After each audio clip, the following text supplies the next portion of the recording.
Welcome বন্ধুরা, সামনে যেহেতু বিধানসভা ভোট, তাই প্রত্যেকে ভোটার কার্ডে 2021 সালের ভোটার লিস্টে নামের সিরিয়াল নাম্বার, পার্ট নাম্বার জানা প্রয়োজন। তাই আজকে আমরা এই ভিডিওর মাধ্যমে জেনে নেব খুব সহজে কিভাবে নিজের মোবাইল থেকে ভোটার লিস্টের পার্ট নাম্বার, সিরিয়াল নাম্বার বের করা যায়। চলুন তাহলে শুরু করি।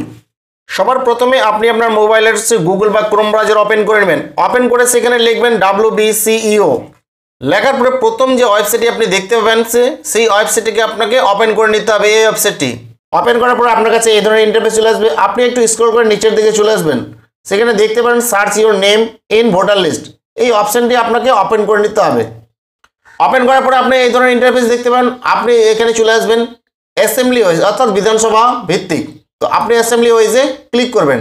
তারপর এখানে দেখতে পাচ্ছেন ডিস্ট্রিক্ট, আপনি আপনার ডিস্ট্রিক্ট সিলেকশন করে নেবেন।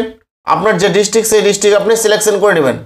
তারপর আপনার অ্যাসেম্বলি চলে আসবে, যে অ্যাসেম্বলির আন্ডারে আপনি রয়েছেন সেই অ্যাসেম্বলি আপনি সিলেক্ট করে নেবেন। তারপর এখানে এবার দেখতে পাচ্ছেন এখানে দুটি অপশন রয়েছে, একটা রয়েছে নাম, একটা রয়েছে এপিক নাম্বার। এবার আপনার হাতের কাছে যদি এপিক নাম্বার অর্থাৎ ভোটার কার্ডটি না থাকে, সেক্ষেত্রে আপনি নাম দিয়েও সার্চ করতে পারেন। তো আমি প্রথমে নাম দিয়ে সার্চ করে দেখাচ্ছি। এখানে আপনাকে ফার্স্ট নেম দিতে হবে, এখানে লাস্ট নেম দিতে হবে। আবার এখানে দেখতে পাচ্ছেন এখানে আপনাকে ক্যাপচার করতে দেখে দেখে ফিল করতে হবে। তো আমি এখানে ফার্স্ট নেম, লাস্ট নেম এবং ক্যাপচার করতে দিয়ে দিচ্ছি। সব কিছু দেওয়ার পরে এখানে দেখতে পাচ্ছেন সার্চ অপশানটি, এই সার্চ অপশানটি আপনাকে ক্লিক করতে হবে। সার্চ অপশানে ক্লিক করার পর আপনার কাছে এই ধরনের নামগুলো চলে আসবে, অর্থাৎ রবি নামে যতগুলো নাম রয়েছে আপনার বিধানসভার আন্ডারে সেই নামগুলো শো করবে। এবার আপনি মিলাই নেবেন রবি নামে যে নামটি রয়েছে, অর্থাৎ আপনার নাম এবং পিতার নামটা যেটাতে মিল হবে। এবার নামের পাশে শো অপশানে ক্লিক করলে আপনার সম্পর্কে টোটাল ডিটেলস দিয়ে দিবে। আপনার সিরিয়াল নাম্বার কত, পার্ট নাম্বার কত, আপনার ভোটার কার্ড নাম্বার কত, ঠিক আছে, পোলিং স্টেশন নাম্বার কত, অর্থাৎ কোন পোলিং স্টেশনে এবার আপনার ভোট হবে সেটাও কিন্তু আপনি এখানে পেয়ে যাবেন। এইভাবে আপনি নাম দিয়ে সার্চ করে বের করতে পারেন।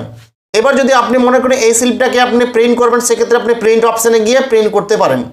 এবার কারো যদি এপিক নাম্বার বা ভোটার কার্ড নাম্বারটি জানা থাকে, সেক্ষেত্রে কিন্তু আপনার ডিস্ট্রিক্ট সিলেকশন করার দরকার নেই, স্টেট সিলেকশনও করার দরকার নেই, অ্যাসেম্বলি সিলেকশন করার দরকার নেই। সোজা আপনি এখানে এপিক কার্ড নাম্বারটি দিয়ে দিবেন। দেওয়ার পরে এখানে ক্যাপচার কোডটা যা আছে সেটা লিখে দিবেন। লেখার পরে সার্চ অপশানটি আপনি ক্লিক করে দেবেন।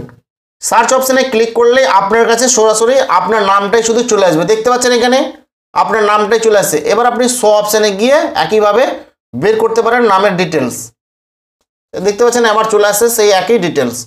এইভাবে আপনি কিন্তু আপনার কার্ড, এপিক কার্ডটা যদি হারিয়ে যায়, সেক্ষেত্রেও আপনি কিন্তু সিরিয়াল নাম্বারটি বের করতে পারেন এইভাবেই। আমার দেওয়া তথ্য যদি ভালো লাগে থাকে তবে অবশ্যই চ্যানেলটিকে সাবস্ক্রাইব করে পাশে থাকা বেল আইকন নোটিফিকেশনটিকে বাজিয়ে দেবেন। Thank you.